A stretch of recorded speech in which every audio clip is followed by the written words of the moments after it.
Objet inanimé, avez-vous donc une âme qui s'accroche à notre âme et nous force à l'aimer? Ah, quelle belle phrase, n'est-ce pas? Elle n'est pas de moi, mais je me souviens plus de l'auteur. Elle a toujours chanté dans ma tête. Pourquoi? Parce que quand je prends par exemple le bol qu'une de mes filles m'a offert le matin, eh bien, chaque fois que je prends ce bol, je suis avec ma fille.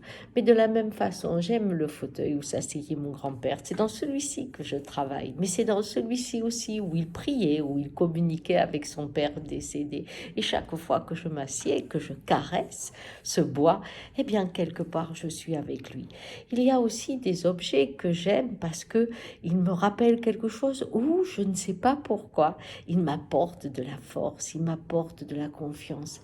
Dans la société de consommation où nous sommes rentrés, il y a quelque chose de fou parce que nous consommons des objets, nous n'avons pas le temps de les investir vraiment et de leur donner une âme, hein, parce qu'on communique avec eux, mais aussi de leur donner du pouvoir. Hein. Quand je tiens ma chaîne, que vous aimez certains, eh bien, je communique un peu avec mon fils qu'il a porté pendant des années.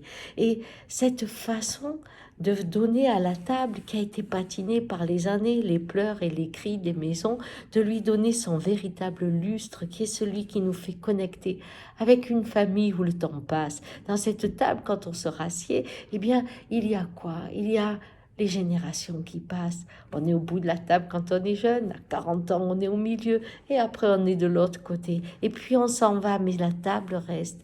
Et notre histoire s'écrit d'une certaine façon. Vous voyez, les objets, on les investit. Bien sûr, quand je suis rentrée dans le chamanisme, j'ai découvert que les doudous que nous avions, eh bien, étaient nos premiers objets de pouvoir à qui nous avions transféré le goût de la tranquillité qu'on avait besoin pour dormir quand maman s'en allait. Et j'ai découvert ensuite comment créer des objets, bien sûr, qui nous amènent à investir sans un lien continu une, une émotion, une force ou, comment dire, une ouverture, un équilibre de nos chakras. Vous voyez, des objets. Et c'est pour ça que j'ai d'ailleurs fait une formation cette année avec une céramiste où à partir de la terre, on va fabriquer des objets qui sont des objets de pouvoir. Mais vous en avez autour de vous que vous n'avez pas fabriqué, mais à qui vous avez donné cette possibilité de vous accompagner à travers votre vie, par les souvenirs, à travers vos émotions, parce qu'ils réveillent, et à travers votre lignée, par l'histoire qu'ils ont écrite.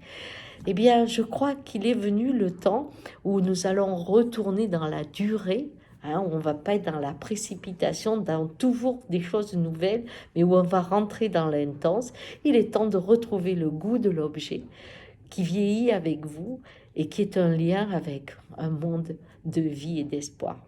Et puis peut-être qu'un jour, certains seront intéressés par faire la formation que je fais, que j'ai appelée le potier de l'âme. C'est peut-être pas très heureux, mais c'est pour continuer dans cet amour des objets uniques qui deviennent ensuite des talismans de vie.